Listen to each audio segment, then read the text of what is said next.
அண்ணா வணக்கம். வணக்கம்ண்ணே.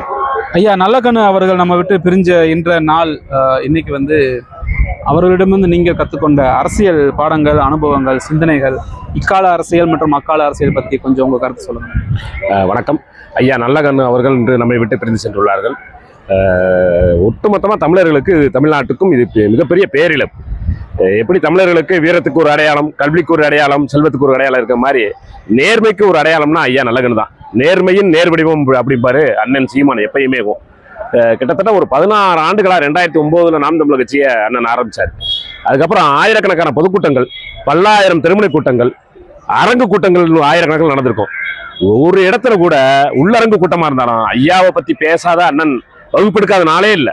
சீமானமாகட்டும், சீமான் தம்பிகள், சீமான் அண்ணன் இல்லாத கூட்டங்கள்லையும் சரி ஐயாவை வந்து நம்மளோட முன்னத்தி ஏறா பார்க்குறோம். ஐயா தான் வந்து நம்முடைய வழிகாட்டி. ஐயாவை மறந்துட்டாரு. அவரை பற்றி போற்றி புகழ்கிறது, படத்துக்கு அஞ்சலி செலுத்துங்கிறது வெறும் வழிபட அல்ல, அவர் வழி நடக்கணும். அதுதான் ஐயாவுக்கு செய்யக்கூடிய உண்மையான புகழ் வணக்கம் இருக்குங்கிறது நான் நம்புறேன். நாம் தமிழர் கட்சி ஐயாவின் வழியை பின்பற்றி செல்லும். சரிங்க. இப்போ அவங்க ஒழுக்கம் அப்படிங்கிறது ஒன்று இருக்கு, நேர்மைங்கிறது ஒன்று இருக்கு. அவருக்கு கொடுக்கப்பட்ட நிதியை கூட திருப்பி கொடுத்துட்டாருங்கிறாங்க. ஏழ்மை வாழ்க்கையவே வாழ்ந்தாரு, எளிமையான வாழ்க்கையை வாழ்ந்தாருங்கிறது நல்லக்கண்ணு ஐயா மேல சூட்டக்கூடிய ஒரு புகழாரம். இதே மாதிரி காமராஜ் அவர்களுடைய வாழ்க்கை முறையுமா நம்ம பேசியிருக்கோம், கக்கனை பத்தி நம்ம பேசியிருக்கோம். இந்த மாதிரி தலைவர்கள் நமக்கு வரமாட்டாங்கன்னு ஏங்கிட்டு இருக்கக்கூடிய இந்த காலகட்டங்கள்ல இப்ப இருக்கக்கூடிய அரசியல் சினிமா மோகம்னு ஒண்ணு இருக்கு. இந்த இளைஞர்களுக்கு இப்ப இவங்களை பத்தி நான் கேட்டோம்னா தெரியுமானா ஒரு பெரிய கேள்விக்குரிய அப்படிங்கிறப்ப இன்னைக்கு இந்த அரசியல் வழியை சரியா நெறிமுறைப்படுத்தி கொண்டு போறது அப்படிங்கிறது எப்படிங்க? உண்மைதான். நம்ம பாத்தீங்கன்னா இப்ப கூட நேற்று இன்னைக்கெல்லாம் போடியில வந்து எக்கச்சக்கமான பள்ளிக்கூடங்கள்ல ஆண்டு விழா நடக்குது. ஆண்டு விழாவில் என்ன செய்யறோம்?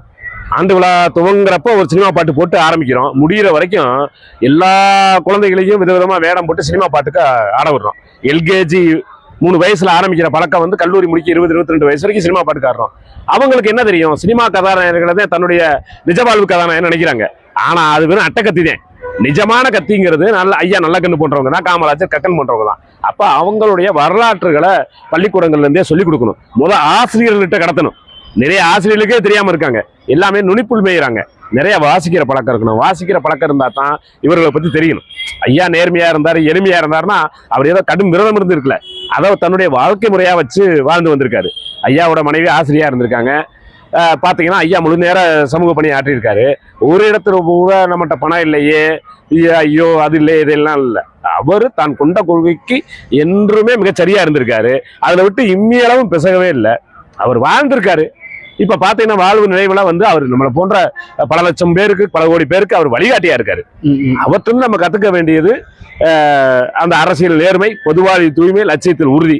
அந்த உறுதியை மூன்றையும் கண்டுபிடிச்சிட்டு வந்தோம்னாவே தமிழ் சமூகம் ஒரு நல்ல உயர்ந்த நிலைக்கு போகலாம்.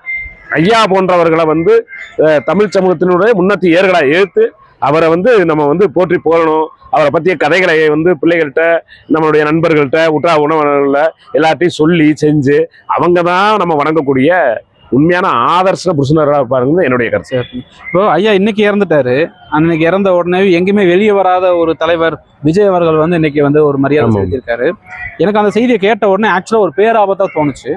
ஏன்னு கேட்டீங்க அப்படின்னா, பல நிகழ்வுகளுக்கு வர வேண்டிய இடத்துல வராத ஒருத்தர் இப்போ திடீர்னு வெளியே வர்றாருன்னா இத்தனை நாள் அவர் மேல கட்டமைச்சிருந்த அந்த ஒரு விஷயம், இவர் வந்தால்னாலே கூட்டம் கூடிடும், இவர் வந்தாலே இன்னைக்கு உடைக்கப்பட்ட.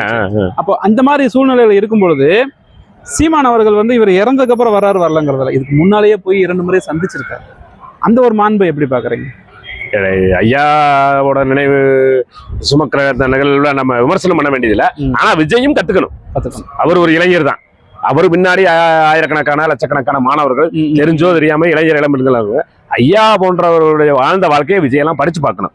படிச்சு பார்த்து அதுல ஒரு நுனியளவுனாலும் யோசிச்சு நடைமுறைப்படுத்தினா.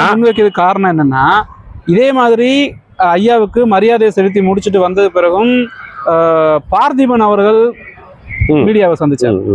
சீமான் அவர்கள் வந்து சந்திச்சு கருத்து சொன்னார். அப்ப வந்து ஐயா மாதிரி இருக்கணும், நல்வழிப்படுத்தணும், இந்த ஒழுக்கம் இருக்கணும் விஷயத்தை முன் வச்சார். இதே விஷயத்த விஜய் அவர்களும் மரியாதை செலுத்தி முடிச்சுட்டு ஒரு 2 வார்த்தை சொல்லியிருக்கலாம்ல. சொல்லியிருக்கலாம்னே. ஆனா அவருக்கு வந்து நீண்ட நாட்களாவே கேமரானா அலர்ஜின்னு சொல்றாங்க. சரி. அவரு இன்னும் இந்த ஐ டு ஐ பேசுறதுங்கிறதே அவர்கிட்ட இல்லாம இருக்கு. கண்களை பார்த்து நேரா பேச மாட்டேங்கிறாரு. ஏன் வந்து இந்த ஆதங்கத்தை வைக்கிறேன், நம்ம பேசக்கூடியது ஒரு அரசியல் புரட்சி பண்ண ஒரு பெரிய ஒரு ஆளுமை மிக்க சக்தியை பத்தி. இங்க வந்து இப்போ ஒரு சினிமாவுடைய மோகத்தில் இருக்கக்கூடிய ஒரு தலைவரை பத்தி ரெண்டையும் கம்பேர் பண்ணுவோம். ஏன் நம்ம இந்த கேள்வி கேட்கிறோம்னா, இனி நல்ல கண்ணு மாதிரி ஐயா அவர்களுடைய களப்பணிங்கிறது இந்த மாதிரி விஷயத்த நம்ம அது தாக்கம் இருக்கக்கூடிய ஒருத்தர் சொல்லாம விட்டுட்டாருன்னா அது அப்படியே மறைஞ்சு போயிருமோங்கிற ஒரு ஏக்கம் இருக்கு உள்ளுக்குள்ள. இப்ப இவர் விஜய் அவர்கள் வந்து இந்த ஒரு விஷயத்த சொல்லியிருந்தாருன்னா எத்தனை இளைஞர்கள் வந்து நல்ல கண்ணு ஐயாவை பிரட்டி பார்த்திருப்பாங்க அப்படிங்கறதான் ஒரு சின்ன ஆளுங்கத்துல கேட்க வேண்டியதா இருந்துச்சு. உண்மை நீங்க சொல்ற உண்மை. அதுக்கு வந்து அடிவயத்துல ஒரு நெருப்பு எரியணும்னு அது டக்குன்னு ஓவர் நைட்ல வராது. எல்லாரும் செத்த வீட்டுக்கு போறாங்கன்னா அவரும் வந்திருக்காரு பாவம். அவர் மேல உண்மையான அபிமானம், உண்மையான ஒரு மதிப்பு, மரியாதை, அவரை பத்தி ஓரளவுக்கு செய்திகளை தெரிஞ்சிருந்தா தன்னுடைய அரசியலவே மாத்திருப்பாருல்லனே. ஒரு ஒழுக்கம் சிறந்தா வச்சிருப்பாரு. ஒரு கட்டுக்கோப்பான இளைஞர் படைய அவர் நேர்த்தியா உருவாக்கி இருப்பாரு. அவங்களுக்கு சொல்லி கொடுத்திருப்பாரு. அதெல்லாம் வந்து அவருக்கே தெரியுமாங்கிறது சந்தேகம். அவர் இனிமேலாலும் கத்துக்கிட்டா அது அவருக்கு பயனுள்ளதா இருக்கும். அவரை பின்தொடரக்கூடிய இளைஞர்களுக்கும் ஒரு சரியானதா இருக்கும். இன்னும் எனக்கு ஒரு கேள்விக்கு என்ன பதில் கிடைக்க வேண்டியது இருக்குன்னா, அண்ணன் சீமான் அவர்கள் வந்து அவரை நேரடியா போய் கொஞ்சம் உடல்நிலை சரியில்லாம சந்திச்சிருக்காரு.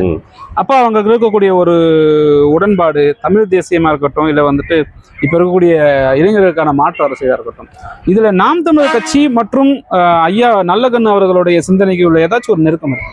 உண்மைனே அண்ணனுடைய திருமணத்துக்கு ஐயா நல்லகண்ணு வந்திருக்காரு. சரி, இன்னைக்கு நேரத்துல இல்ல, அண்ணன் சீமான் நாம் தமிழர் கட்சி ஆரம்பிக்கிறதுக்கு முன்னாடியேவும் நல்லகண்ணு, மகேந்திரன் போன்ற தலைவரோட மிக நெருக்கமா இருந்தாரு. அந்த மாதிரி இடசாரி கருத்துக்கள்ல ஈர்க்கப்பட்ட இளைஞர்கள் அவரும் ஒருத்தர். அண்ணன் நிறைய இடத்துல பாட்டு பாடுவார். அந்த பாடல்கள்லாம் பாருங்களேன், இந்த மக்கள் அதிகாரம் மாக்காய் காத்த மேடையில பாடுற பாடல்கள் தான், அந்த பாடல்கள் தான் அண்ணன் தான் அதை கொஞ்சம் மாத்தி பாடுவார். அவரே பல மேடைகள்ல சொல்லியிருக்காரு. இவர்கள் பால் ஈர்க்கப்பட்டவங்க தான். என்ன இவங்க வந்து கொஞ்சம் சமரசம் ஆயிட்டாங்க. அதுக்கு நமக்கு பெரிய ஆதங்கம்.